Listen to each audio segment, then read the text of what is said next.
생존 우선순위 서바이벌 프라이어리티 2025년 8월 2일자를 진행하도록 하겠습니다.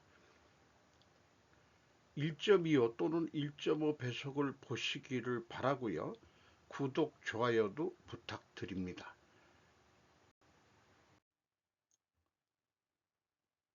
본 생존 우선순위는 뉴스들 중에서 생존의 주제에 나름대로 합당하다 느껴지는 것들을 좀 모아서 작성하고 있습니다. 소리내어 읽어서 이해해 보는 것이 저의 첫 번째 관점이기도 합니다.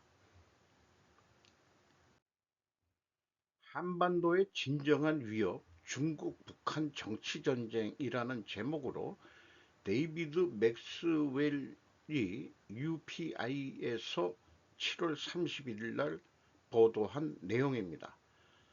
한국의 보수와 진보 사이의 긴장이 고조되고 전 세계가 북한의 위협적인 핵무기에 집착하는 가운데 베이징과 평양의 정권이 주도하는 정교하고 대체로 은밀한 정치 전쟁이라는 더욱 교묘한 위협이 한반도의 운명을 결정짓고 있습니다. 중국의 무제한 전쟁 전략과 김씨 가문의 주체적 특성을 지닌 정치 전쟁 브랜드는 조용히 대한민국을 내부에서 약화시키고 민주주의를 약화시키며 한미동맹의 기둥을 위협하고 있다. 한국어 맥락에서 무제한 전쟁과 세 가지 전쟁, 세 가지 전쟁은 심리작전, 법률 또는 법률 기동 및 미디어 여론 전쟁으로 구성된 조직적이고 모든 영역의 캠페인이 포함된다. 법률 또는 법률이 법, 규범, 규칙 이런 걸 건데 이렇게 그냥 똑같이 번역이 됐네요. AI가. 전술의 목표는 명확하다. 목표가 되는 사회에 혼란, 분열, 의존성을 심어줌으로써 적을 무력화시키고 귀속을 최소화하여 전략적 우위를 확보하는 것. 한국에서는 통일선전부가 영향력 행사를 조정하는 데 중추적 역할을 한다. 이 통일선전부가 중공을 얘기하는 거겠죠. 이 부서는 중국 공산당에 대한 반대 의견을 억제하고 디아스포라 커뮤니티를 감시하며 한국 내 중국계 주민들 간의 충성심을 증진시키기 위해 적극적으로 노력한다.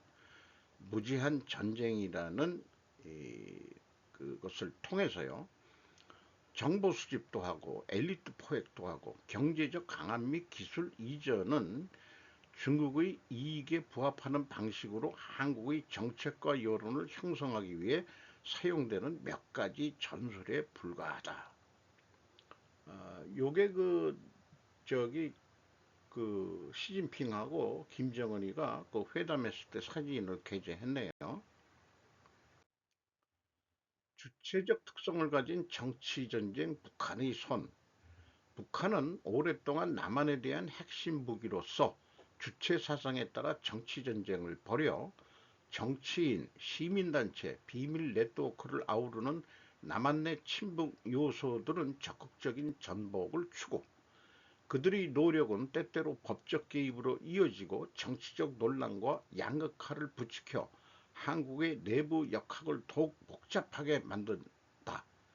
활동은 이론적 문제가 아니라 지난 6월에 열린 스냅 대통령 선거와 같은 주요 정치 이벤트에 직접적인 영향을 미치는 등 지속적으로 진행되어 왔다. 평화통일선전부와 정찰청국의 비밀 지원은 남한의 영향력 있는 요원들을 지원하며 간첩들을 지원하며 서울의 민주주의 기관의 정통성을 훼손하려는 목적과 한미 안보 파트너십을 무너뜨리는 것을 목표. 은밀한 행동의 미묘한 힘. 중국과 북한의 영향력 작전의 결정적인 특성 중 하나는 은밀한 행동의 속달이랍니다. 그들의 트레이드 크래프트는 부정 가능성을 중심으로 설계되었다. 아무것도 인정하지 않고 모든 것을 부정하며 불법 활동 혐의를 약화시키기 위해 반격을 가한다. 명백한 증거의 부족은 무죄의 증거라기보다는 숙련된 전복과 효과적인 트레이드 크래프트의 특징이다. 신뢰할 수 있는 폭로자나 다큐멘터리가 그러한 작전을 드러낼 때 잘 조직된 공격이 발생한다. 이는 유기적으로가 아니라 진실을 불신하고 반대자들을 위협하기 위한 조직된 허위정보 캠페인으로 이루어진다. 그냥 느낌이 그냥 팍팍 오네요. 한국에서 중국이나 북한의 영향력 행사에 대한 비판적인 언론에 대한 거의 즉각적인 속도로 동기화된 반응은 인식을 조작하고 요건 제가 잊어버렸습니다. 우려를 억누르려는 계산된 시도다. 이렇게 분석을 해내고 있네요. 대한민국 전략적 경쟁의 격정지, 민주주의와 동맹을 약화시키는 전략적 목표, 중국과 북한의 목표는 불가분의 관계다. 중국은 약하거나 정치적으로 분열된 한국을 전략적 이점으로 간주하여 이 지역에서 미국의 영향력을 약화시키고 힘의 균형을 중국의 이익에 유리하게 전환하고 있다. 북한의 도발에 대한 중국의 지원과 북한의 전복적인 지렛대는 한반도를 미중 전략적 경쟁의 단층성으로 만드는 광범위한 목표를 달성하는 것. 내부에서 한국 사회와 정치의 구조를 약화시킴으로써 남한을 불안정하게 만들기 위한 지속적인 캠페인을 지속한다. 한반도는 미국 주도의 민주적 동맹과 권위주의적 강대국 야만 간의 광돌한 충돌에서 제로선이다 이런 얘기 같네요. 이러한 작전을 가짜뉴스나 음모론으로 무시하거나 무시하는 것은 베이징과 평양의 이익에만 부합한다. 그러니까 우리는 이 가짜뉴스나 음모론에 대해서도 대항해야 된다는 거겠죠. 따라서 한국은 민주주의 체제를 보호하기 위해 강력한 방첩, 시민교육 및 정보 회복력에 투자해야만 한다. 보이지 않지만 전략적 의도를 가지고 작동하는 위협의 실체를 인정해야만 한반도가 분단과 정복을 추구하는 사람들이 설계에 따라 재편되는 것을 피할 수 있다. 현재로선 여야에 포진되어 있는 친중 의원들도 사실 간첩 세력으로 봐도 그렇게 인식을 할 필요가 있지 않겠냐. 또 민노총 애들도 북한의 지령을 받는 간첩 세력으로 해석해야 되지 않느냐 이렇게 인식을 해야 될 것 같아요.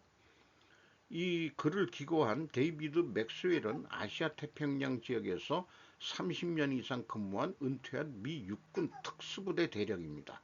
그는 동북아시아 안보 업무와 불규칙적이고 비전통적이며 정치적인 전쟁을 전문적으로 한다. 이렇게 소개되어 있네요. 지금까지의 내용을 한국 언론이 보도했다면 분명 극우 프레임부터 들어올 것이다. 한국이 휴전 상태의 전쟁 중인 나라는 것을 우리는 결코 잊어서는 안 될 것 같습니다. 정말 각성해야 될 때라고 생각이 들어가네요. 시진핑 실각설 제목은 제가 붙였습니다. 남문희 편집위원이 시사인에서 8월 2일 08시 35분에 보도했습니다. 첫 번째로 6월 27일 소셜미디어 X를 통해 중국의 권력교체가 일어나고 있다는 마이클 폴린 전 미국 백악관 안보보좌관의 발언이 있었고, 그는 한때 미국 국방부 산하 정보기관인 국방정보국 DIA 국장을 지낸 사람이다. 중국 고위층 내부와 군 권력구조의 정통한 인사, 장유사 중앙군사위원회 부주석, 딩시에샹 국무원 부총리, 천지닝 상하이시 당서기에 사진을 함께 올렸었다. 두 번째로 버뮤다 주재 미국 대사 출신 그레고리 슐레이터는 6월 28일 뉴욕 포스트에 기고한 내용은 8월 열리는 4중 전에 중국 공산당 제20기 중앙위원회 제4차 전체회의에서 물러날 가능성이 높다. 현재 장유사 중국 공산당 중앙위원회 제1부주석이가 공권을 완전 장악했고 후진타오가 권력 핵심이며 원자바오가 움직인다. 이렇게 또 기고를 했답니다. 시진핑의 거취와 관련해 예상되는 시나리오. 첫째는 자진사퇴, 두 번째는 꼭두각시, 마지막으로 이미 제기된 리거창 전 총리의 독살설과 연결돼 시진핑 독살. 2022년 10월 22일의 시진핑 선연임 당대회가 있었는데 10월 24일 미국 공군대학 산하 중국우주항공연구소가 중국 로켓군의 기밀을 담긴 255쪽짜리 보고서가 나왔고 2023년 6월 내부의 기밀 유출을 조사하는 과정에서 로켓군 지도부 10여 명이 숙청, 2024년 7월 15일에서 18일 개최된 제20기 3중 제네럴 계획으로 장유사가 역습, 7월 말에서 8월 초 장유사 집계 라인이 북구정구, 중부정구, 남구정구를 다 장악했다. 시진핑의 푸쟁방 세력이 여전히 다수인 동부전구는 하루아침에 이들 3대 정구에게 포위됐다. 2024년 8월 27일부터 29일 2박 3일 일정으로 제이크 설리반이 왕이 외 장유사 면담을 요청해서 만났습니다. 굳이 8년 만에 백악관 안보보좌관이 중국을 방문할 이유가 없었다. 2024년 9월 10일 새로 남부정고 사령관에 부임한 우야난 상장, 9월 18일에서 20일 미국 하노이에서 열린 인도태평양 국방장관 회의에 우야난 남구정구 사령관이 직접 참석. 남구정구 사령관에 임명될 당시 남해 남중국해 충돌을 종식시키고 미국과의 군사긴장을 완화한 것을 하는 중임을 맡았다. 2027년 타이완을 점령할 수 있도록 군사력을 갖추라는 시진핑의 요구에 장유샤가 극히 회의적이었다는 사실. 장유사는 군 실무자 출신답게 군사적 긴장화나 실무적 소통을 중시하는 태도를 보여온 것으로 알려졌다. 시진핑 건재론이 놓치고 있는 점, 시진핑이 2012년 집권 이후 군내 반부패 투쟁을 통해 반대파를 철저히 숙청하고 자기 사람을 심는 데 열심이었다. 정작 권력 장악과 유지에 필수적인 육군은 경시했다. 타이완 점령과 대외 확장의 망상을 쫓느라 권력의 파수꾼인 육군의 지지를 상실한 것은 시진핑의 결정적 패착. 중국의 당정 계통에는 과거 장쩌민의 상하이방 친시진핑파로 변모해 여전히 다수를 차지하고 있다. 차기 지도체제 구성과 관련해 장유샤가 기존 정치 정공치군 당에 의한 군통제를 받아들일 생각이 없다는 것 같다는 점도 중요한 쟁점. 한편으로는 21세기형 군벌의 가능성도 열려 있다. 장유사가 북한과 밀접한 선양공고 사령관 출신이라는 점에서 향후 북중 관계와 관련해 예의주시해야 한다. 2010년 9월 그는 선양공고 군구 사령관 자격으로 북한을 공식 방문, 그해 10월에는 북한 고위 군사대표단이 중국을 방문해 중국 국방부장과 회담, 같은 달 중국 중앙군사위원회 부주석이 북한을 방문해 북중 관계는 피로 맺어졌더라고 강조. 바로 그 직후인 2010년 10월 연평도 포격 사건이 일어났다. 북부정구 사령관의 자신의 신복이자 맹장인 황밍을 부임한 점도 북한 러시아 국경 등 동북지역 안보를 매우 중시한다는 신호로 봐야 할 것이다. 이런 글을 읽어서 제가 느끼는 것은 북부 전구는 일본 만주 지배 시 항일 만주 군벌이다. 거의 마적단 수준이었다고 합니다. 다르게 보면 당에 의한 군 통제가 아니라 군에 의한 공산당 통제, 군공치정이 맞을 것 같습니다. 현재의 북중관계보다 김정은이 북노동맹이 북중관계에 어떠한 영향을 미치고 있는지가 개인적으로 좀 궁금하네요. 김정은은 한반도에 그 주한미군이 있어야 된다고 그 또 발언을 했던 거로 봐서는 북한 공산당 내에서도 친중 세력이 있고 반중 세력이 있는데 김정은은 반중 스탠스를 어, 표현하고 있는 것 같습니다. 한국을 방문한 간 전 총리가 이시바 총리에게 이재명 대통령과의 회담 내용 등을 보고 우리나라 뉴스에서는 보질 못했습니다. 간 전 총리가 회장인 한일의원연맹 의원들은 지난달 30일 한국에서 이재명 대통령과 회담했습니다. 간 씨 등은 오늘 총리 관저에서 이시바 총리를 만나 그 내용을 전했습니다. 간 씨와 함께 한국을 방문한 한일 의련 간사장이기도 한 나가시마 총리 대신 보좌관에 따르면 회담에서는 이 대통령에게 한일 셔틀 외교 재개에 대한 이시바 총리의 제안을 전달했다고 합니다. 역사 인식 문제나 북한 정세에 대해서는 회담에서 일절 언급이 없었다고 간단하게 보고가 됐습니다.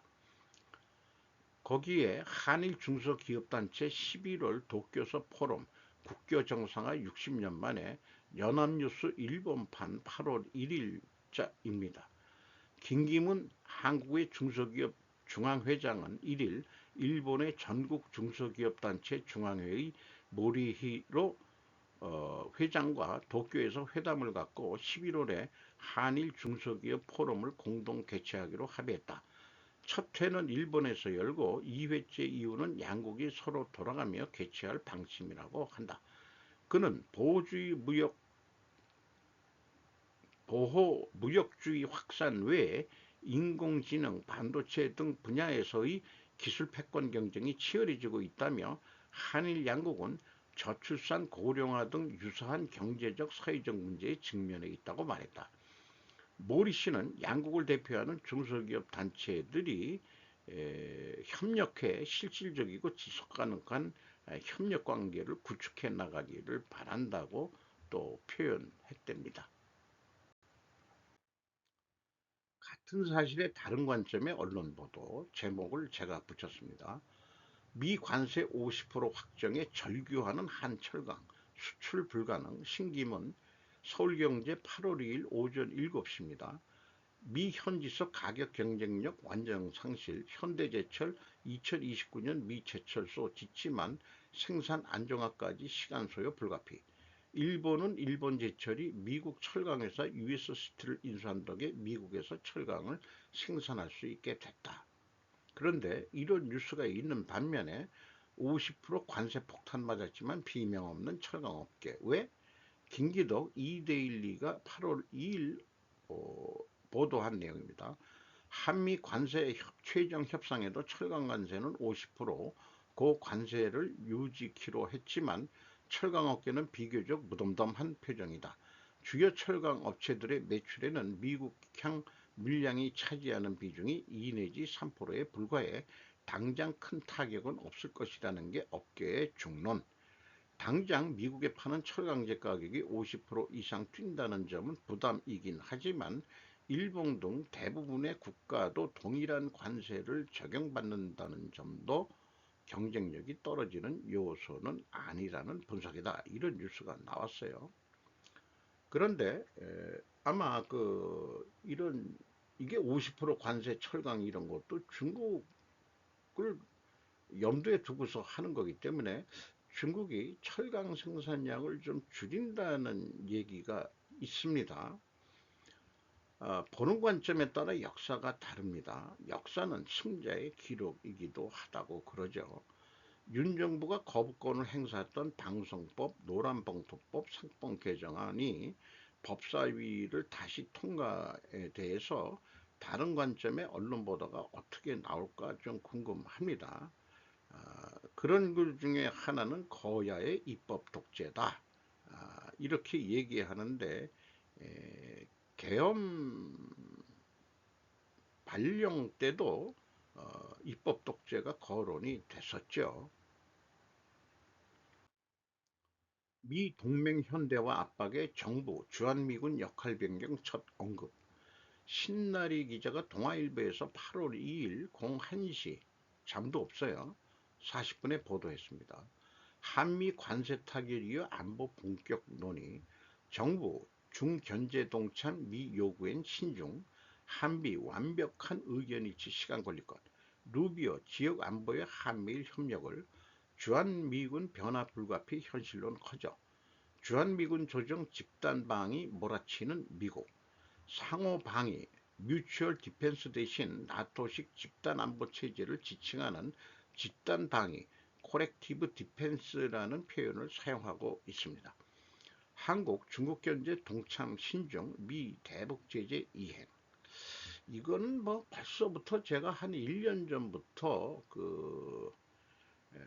박쥐되지 말라 이솝우화에 나오는 박쥐 비유를 들어가지고 지금 상황에서는 한 중국과 국교를 맺고서 우리가 경제의 이득을 한참 보고 있었던 때는 몰라도 어, 그 중국 견제가 시작된 그때 이후로는 우리가 미래 생존을 위해서 대한민국이 미래의 생존을 위해서 어디를 선택할 거냐. 현실적으로도 미국에 의해서 대한민국이 건국이 됐고 또 한미 동맹도 있고 하니까 어, 그 반중 친미 노선은 어떠한 정권이 들어오더라도 선택되어야 될 것인데 좌파 정권이 들어오면은 친중이 더 부각이 되는 거죠. 친북에다가 이게 한국의 그 분란 분열이 일어나고 한국 남한에 분열이 일어날수록 좋아하는 것은 중국 공산당하고 북한 공산당이 아니겠는가. 그러니까 한국이 분열하지 말고 뭐 100%가 아니더라도 다수결에 의해서라도 반중 친미 정책 노선이 결정이 돼야 될 것이라고 강력히 저는 주장하는 입장이죠. 현대차고로 미국 등 해외에서 80% 생산하면 된다라고 제가 제목을 뽑아봤는데요. 7월 말 이 판매 실적을 공시를 했습니다. 현대차가 국내는 2.3% 증가했고 해외에는 0.2% 감소했고 전체적으로는 0.2%가 증가했습니다. 국내 비율은 17.1%가 되겠습니다. 기아는 국내가 0.1% 증가했고 해외가 2.2% 크게 증가했네요.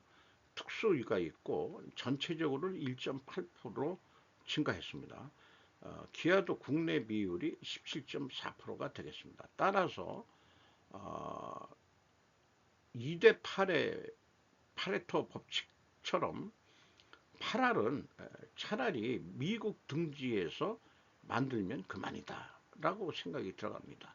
미국에서 생산된 자동차는 그래서 미국 등이지만은 사실은 유럽한테도 관세를 받고 하니까 유럽에도 공장이 있는 거로 알고 있어요. 뭐 딴 데도 있겠지만은 미국에서 한 8알 이상을 생산해라. 그렇게 되면은 뭐 협력업체도 따라가야 될 거고 따라가서 미국 내 부품 조달을 다른 자동차 메이커처럼 한 70% 가까이 미국 내에서 조달하는 거로 그렇게 되려면 우리나라 협력업체들도 미국에 공장을 져야 된다 이 말이죠. 이렇게 큰 변화가 오지 않겠느냐 이런 생각을 해보게 됩니다. 국내 산업은 공동화될 확률이 있겠죠. 뭐 인구도 줄고 산업 노동력도 좀 떨어지고 뭐 자동화도 뭐 진행된다고 하지만은 저는 민노총 애들 귀족 노조들의 쇠퇴를 보고 싶습니다. 까놓고 얘기해서. 요것은 JP 아니 JP는 재팬 퍼스트 참정당의 약진이라고 목루 티르 부부 방송인데 요것은 제가 읽지 않고 참고 자료로 스킵해서 넘어가는 거로 하겠습니다. 이 참정당의 약진 뒤에 통일교가 있다는 게 그 상관관계 추론이 매우 뛰어난 방송인데 통일교가 그 뒤에 돈을 대지 않겠냐. 그래서 다시 그 종교로서 복원되기를 희망하기 때문에 극우 정당에 좀 지원하는 게 아니냐 이런 얘기인 것 같습니다. 그래서 본인들도 정치는 좀 복잡하긴 한데 그래서 이야기해서 결론은 국익을 관점으로 판단해야 된다는 거죠. 그것이 또 결론으로 소개를 하고 있습니다. 보이와 역화 신화 많이 배웠습니다만 그냥 참고자료로 했고요. 오늘도 좋은 하루 되시기 바랍니다. 저도 잘 보내보도록 노력을 할 거예요. 더운 날씨에